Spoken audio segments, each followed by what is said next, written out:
ঠিক আধা ঘন্টা আগে এক কাপ চা নিয়ে বসেছিলাম, চানাচুরও আছে সাথে।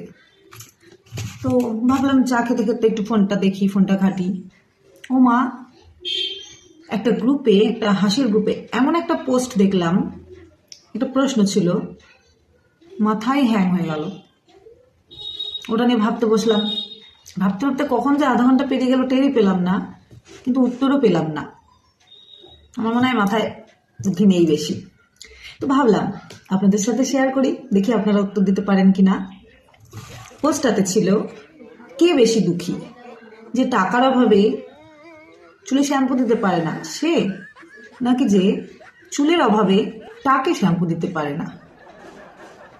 ভাবো দেখি কিরম প্রশ্ন। আমি তো ভাবলাম খুব সহজ, কিন্তু ভেবে দেখলাম মিলছে না উত্তর। যাই হোক, আমি তো ভাবতে ভাবতে চাটা ঠান্ডা হয়ে গেছে। আমি চাটা গরম করে নিয়ে আসি আবার, ততক্ষণে উত্তরটা চটপট দিয়ে ফেলো দেখি। আমারও একটু জানতে ইচ্ছা হচ্ছে কি হতে পারে উত্তরটা।